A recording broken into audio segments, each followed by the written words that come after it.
ಸಿದ್ದರಾಮಯ್ಯನವರ ಕಪ್ಪನ್ನ ಕ್ರಿಕೆಟ್ ಆಟವನ್ನ ವನನು ಬೆಳಕಿನಲ್ಲಿ ನಡೆಸ್ತಾ ಇರ್ತಕ್ಕಂಥದ್ದು ಇದನ್ನು ನೋಡಿದ್ರೆ ಬಹಳ ಸಂತೋಷ ಆಗುತ್ತೆ.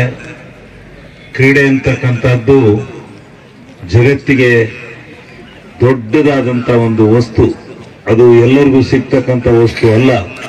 ಆ ಕ್ರೀಡೆಯನ್ನ ಇವತ್ತು ಬಹಳ ದೊಡ್ಡ ಮಟ್ಟದಲ್ಲಿ ಆಯೋಜನೆ ಮಾಡಿದ್ದೀರಿ. ನಿಮಗೆ ಆಯೋಜಕರಿಗೆ ಧನ್ಯವಾದಗಳನ್ನು ಅರ್ಪಿಸ್ತಾ ಇವತ್ತಿನ ಈ ಸಮಾರಂಭದಲ್ಲಿ ಭಾಗವಹಿಸಿರ್ತಕ್ಕಂಥ ಬಹಳ ಜನ ಭಾಗವಹಿಸಿದಿರಿ. ವೇದಿಕೆಯಲ್ಲಿ ಇರ್ತಕ್ಕಂಥ ಎಲ್ಲ ಗಣ್ಯರೇ, ಯಾರು ಬೇಜಾರು ಮಾಡ್ಕೋಬೇಡಿ, ಎಲ್ಲ ಗಣ್ಯರೇ, ಕ್ರೀಡಾಪಟುಗಳೇ, ಕ್ರೀಡಾಭಿಮಾನಿಗಳೇ, ಕ್ರೀಡಾ ಬಂಧುಗಳೇ, ಅರ್ಕಲಗೂಡಿನ ಎಲ್ಲ ನನ್ನ ಆತ್ಮೀಯ ಬಂಧುಗಳೇ, ಕ್ರೀಡೆ ಬಗ್ಗೆ ಮಾತನಾಡೋದಕ್ಕಿಂತ ಇಲ್ಲಿ ಸಿದ್ದರಾಮಣ್ಣವ್ರ ಹೆಸರು ಕೇಳ್ತಿದ್ದಂಗೆ ರಾಜಕಾರಣ ಶುರುವಾಗಿದೆ, ಶುರು ಮಾಡಿಬಿಟ್ಟಿದ್ದಾರೆ. ಈಗ ನಾನು ಕ್ರೀಡೆ ಬಗ್ಗೆ ಮಾತಾಡಿದ್ರೆ ನಿಮ್ಗೆ ಯಾರಿಗೂ ಇಡಿಸಲ್ಲ. ಸ್ವಲ್ಪ ರಾಜಕಾರಣದ ಬಗ್ಗೆನೇ ನಾನು ಮಾತಾಡಿದ್ರೆ ನಿಮ್ಗೂ ಸ್ವಲ್ಪ ಖುಷಿ ಆಗತ್ತೆ ಅಂತ ಭಾವಿಸಿದ್ದೀನಿ. ಆದ್ರಿಂದ ನಾವು ಬೆಂಗಳೂರಿಂದ ಬಂದು ಶ್ರೀಧರ್ ಗೌಡ್ರು ನಾವು ಜೊತೆಲಿ ಬಂದೆವು. ಎರಡು ಕಡೆ ಗುಂಪು ನಿಂತಿತ್ತು, ಪ್ರಸನ್ನಂದ ಒಂದು ಗುಂಪು ನಿಂತಿತ್ತು. ಇಲ್ಲ ನನಗೆ ಗೊತ್ತಾಯ್ತು, ಶಿವಲಿಂಗೇಗೌಡರು ಜೈ ಅಂತಾರೆ ಹೊರತು ಶ್ರೀಧರ್ ಗೌಡ್ರು ಜೈ ಅಲ್ಲೇವಲ್ರ ಅವರು. ಈ ಕಡೆ ಶ್ರೀಧರ್ ಗೌಡ್ರು ಜೈ ಹೇಳ್ತಾರೆ. ಆಯ್ತು, ಕೆಟ್ಟಗಳಿಗೆ ಅರ್ಕಲಗೂಡಿನಲ್ಲಿ ಕಳೆದ ಸಾರಿ ನಡೆದಂತ ರಾಜಕೀಯದ ವಿಭಿನ್ನವಾದಂತ ಸನ್ನಿವೇಶ ನಡಿಬಾರ್ದಾಯ್ತು ಅಂತಕ್ಕಂಥದ್ದು ಈ ಜಿಲ್ಲೆಯ ನಾಯಕರಿಗೆ, ರಾಜ್ಯದ ನಾಯಕರಿಗೆ ಎಲ್ಲರಿಗೂ ಗೊತ್ತಾಗಿದೆ.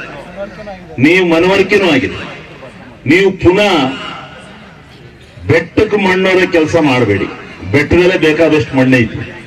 ಮಣ್ಣು ಒತ್ತು ಒತ್ತು ಒತ್ತು ಬೆಟ್ಟದಲ್ಲಿ ಏನ್ ಮಾಡ್ಕೊತೀರ? ಮಣ್ಣ ಏನಾದ್ರೂ ಮಾಡಿ ಇವತ್ತು ಸನ್ಯಾಸಿಗಳೇ ರಾಜಕಾರಣ ಮಾಡ್ತಾ ಇದ್ದಾರೆ. ಅಂತ ಸಂದರ್ಭದಲ್ಲಿ ನೀವು ಎರಡೂ ಗುಂಪು ಒಂದಾಗಿ ದಯಮಾಡಿ ಅರ್ಕಲಗೂಡಿನ ಕ್ಷೇತ್ರದಲ್ಲಿ ಕಾಂಗ್ರೆಸ್ಸಿನ ದಿಗ್ವಿಜಯವನ್ನ ಸ್ಥಾಪನೆ ಮಾಡತಕ್ಕಂತ ಪ್ರಾಮಾಣಿಕ ಪ್ರಯತ್ನ ನಿಮ್ಮೆಲ್ಲರಿಂದ ಆಗಬೇಕಾಗಿದೆ.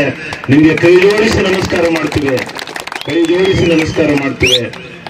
ಇವತ್ತು ನಾನು ಅಲ್ಲಿ ಬೆಂಗಳೂರಿನಿಂದ ಇಲ್ಲಿ ಬರೋವರೆಗೂ ಶ್ರೀಧರ್ ಗೌಡ್ರಿಗೆ ನಾನು ಅದನ್ನೇ ಹೇಳಿಕೆ ಬಂದಿದ್ದೇನೆ. ಪ್ರಸನ್ನ ಅವರ ಹತ್ರಲೂ ಮಾತನಾಡಿದ್ದೇನೆ. ಮಂಜಣ್ಣನ ಎಕ್ಸ್ಪ್ರೆಸ್ ಲೈನು, ಎಕ್ಸ್ಪ್ರೆಸ್ ಇನ್ನೂ ಹೆಂಗೈತೋ ಗೊತ್ತಿಲ್ಲ, ಇನ್ನೂ ಟಚ್ ಮಾಡಿಲ್ಲ. ಟಚ್ ಮಾಡೋಣ, ಅವ್ರನ್ನೂ ಎಲ್ಲರನ್ನೂ ಮಾಡಿ ನಾವು ಒಮ್ಮತವಾಗಿ ಮುಂದೆ ನಮ್ಮ ಅಗ್ನಿ ಪರೀಕ್ಷೆ ಬರ್ತಾ ಇದೆ. ಇನ್ನು 2 ತಿಂಗಳಲ್ಲಿ ನಾವು ಈ ರಾಜ್ಯದ ರಾಜಕಾರಣದಲ್ಲಿ, ಹಾಸನ ಜಿಲ್ಲೆಯ ರಾಜಕಾರಣದ ಇತಿಹಾಸ ಏನು ಅಂತಕ್ಕಂಥ ಪ್ರಶ್ನೆ ಮಾಡತಕ್ಕಂಥ ಕಾಲ ಇನ್ನು 2 ತಿಂಗಳಲ್ಲಿ ಬರ್ತಾ ಇದೆ. ನೋಡ್ತಾ ಇದ್ದಾರೆ ಹಾಸನ ಜಿಲ್ಲಾ ಕಳೆದ ಸಾರಿ ಶ್ರೇಯಸ್ ಪಟೇಲ್ ಕೇವಲ 1,500 ಮತದಿಂದ ಪರಾಜಿತನಾಗಿದ್ದಾನೆ. ಗೋಪಾಲ್ ಸ್ವಾಮಿ ಅವರು 5,000 ಮತದಿಂದ ಹೋಗಿದ್ದಾರೆ. ಎಲ್ಲ ಲೆಕ್ಕಾಚಾರ ಹಾಕಿದ್ರೆ ಕಾಂಗ್ರೆಸ್ಗಿಂತ 4,000 ಮತಗಳು, ಜೆಡಿಎಸ್ಗಿಂತ 4,000 ಮತಗಳು ಕಾಂಗ್ರೆಸ್ಗೆ ಜಾಸ್ತಿ ಬಂದಿದೆ. ಏನ್ ಮಾಡ್ತಾರೆ ಈ ಜನ ಅಂತಕ್ಕಂಥದ್ದನ್ನ ಕಾದು ನೋಡ್ತಾ ಇದ್ದಾರೆ. ನಿಜವಾಗ್ಲೂ ಕಾಂಗ್ರೆಸ್ಸಿನ ಅಸ್ತಿತ್ವವನ್ನು ಉಳಿಸ್ತಾರ? ಇಷ್ಟೊಂದು ಮಟ್ಟಿಗೆ ವಿರೋಧಿ ಅಲೆ ಇವತ್ತು ಜೆಡಿಎಸ್ಸಿನ ವಿರುದ್ಧ ಎದ್ದಾಗ ಇದನ್ನು ಉಪಯೋಗಿಸಿಕೊಳ್ತಕ್ಕಂಥ ಶಕ್ತಿ ನಿಮ್ಮಂತ ಯುವಕರಿಗೆ ಬರಬೇಕಾಗಿದೆ.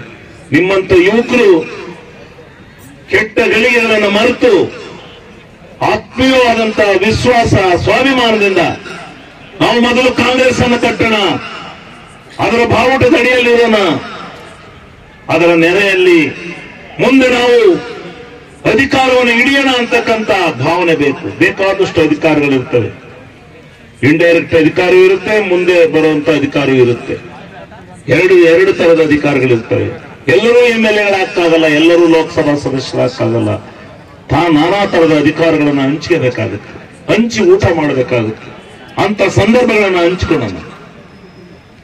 ಆದ್ರೆ ಆದಂತ ಕೆಟ್ಟ ಗಳಿಗೆಯನ್ನೇ ಮತ್ತೆ ಮರುಕಳಿಸ್ತಕ್ಕಂಥದ್ದು ಬೇಡ ಅಂತೇಳಿ ನಿಮ್ಗೆ ಕೈ ಜೋಡಿಸಿ ಈಗಾಗಲೇ ಹೇಳಿದ್ದಾರೆ. ಈಗ ನಾನು ಈ ಸಿದ್ದಿನ ತನಕ ಜಿಲ್ಲೆಯ ಯಾವುದೇ ಸ್ಥಳಕ್ಕೆ ಬಂದಿರಲಿಲ್ಲ, ಯಾವುದೇ ತಾಲೂಕಿಗೆ ಬಂದಿರಲಿಲ್ಲ. ಆದ್ರೆ ಇವತ್ತು ಶಿವಪ್ಪನವರು ಇಲ್ಲಿ ವೇದಿಕೆಯಲ್ಲಿದ್ದವರು ಹೇಳಿದಂತೆ ಸಿದ್ದರಾಮಣ್ಣವರು, ಡಿ ಕೆ ಶಿವಕುಮಾರ್ ಅವರು ಗುರುತಿಸಿ ಈ ಜಿಲ್ಲೆಯ ವ್ಯವಸ್ಥೆಗೆ ನೀವು ಮುಂದಾಗಬೇಕು, ನೀವು ಹೋಗ್ಬೇಕು ಮಿಂಚುಳಿನಲ್ಲಿ. ಅವ್ರನ್ನೆಲ್ಲ ಕಟ್ಕೊಂಡು, ಎಲ್ಲ ನಾಯಕರು, ಕಡಿಮೆ ನಾಯಕರಿಲ್ಲ, ಮಹಾನ್ ಘಟಾನುಘಟಿ ನಾಯಕರಿದ್ದಾರೆ ಎಲ್ಲ ಕ್ಷೇತ್ರದಲ್ಲೂ. ಅವ್ರನ್ನೆಲ್ಲ ಕಟ್ಕೊಂಡು ಹೋಗ್ತಕ್ಕಂಥ ಸಾಮರ್ಥ್ಯ ಬೇಕು. ಆ ಸಾಮರ್ಥ್ಯವನ್ನ ರೂಢಿಸಿದ್ರೆ, ಆ ಸಾಮರ್ಥ್ಯವನ್ನ ಕೈಗೆ ಕೊಟ್ರೆ, ನಾನು ಇವತ್ತಿಲ್ಲಿ ಅರ್ಕಲಗೂಡು ಈ ವೇದಿಕೆಯಲ್ಲಿ ಹೇಳೋಗಿರ್ತೇನೆ, ನಮ್ಮ ಅಭ್ಯರ್ಥಿ, ಕಾಂಗ್ರೆಸ್ಸಿನ ಅಭ್ಯರ್ಥಿ 1 ಲಕ್ಷ ಮತಗಳಿಂದ ಹೆಚ್ಚಿಗೆ ಗೆಲ್ತಾರೆ ಅಂತಕ್ಕಂಥ ವಿಶ್ವಾಸ ನನಗೆ ಗೊತ್ತಿದೆ. ನನಗೆ ಆ ಪಲ್ಸ್ ಗೊತ್ತಿದೆ, ರಾಜಕಾರಣದಲ್ಲಿ ಆ ಒಂದು ಹಿಡಿತ ಗೊತ್ತಿದೆ. ಅದಕ್ಕೋಸ್ಕರ ನೀವು ಮರಿಬೇಕು, ಅರ್ಕಲಗೂಡಿನಲ್ಲಿ ಅನ್ಯಾಯ ಆಗಿರೋದು ಸತ್ಯ. ನಿಮ್ಮಿಬ್ಬರ ಕಿತ್ತಾಟದಿಂದ 3ವರೆಗೆ ಚಾನ್ಸ್ ಆಗಿರ್ತಕ್ಕಂಥದ್ದು ಎದ್ದು ಕಾಣುತ್ತೆ, ಅದು ಎಲ್ಲರೂ ಎದ್ದು ಕಾಣುತ್ತೆ. ಅದಾಗದ ಬೇಡ. ಆಗಿರ್ತಕ್ಕಂಥದ್ದನ್ನು ಮರಿರಿ. ಸಿದ್ದರಾಮಣ್ಣವರ ನಾಯಕತ್ವದಲ್ಲಿ ಒಂದಾಗಿ ಹೋಗ್ಬೇಕು ನಾವು. ಸಿದ್ದರಾಮಣ್ಣನ ಮುಖ್ಯಮಂತ್ರಿ ಸ್ಥಾನದಲ್ಲಿ ಇವತ್ತು 15ರಿಂದ 20 ಲೋಕಸಭಾ ಕ್ಷೇತ್ರಗಳನ್ನು ನಾವು ಗೆದ್ದು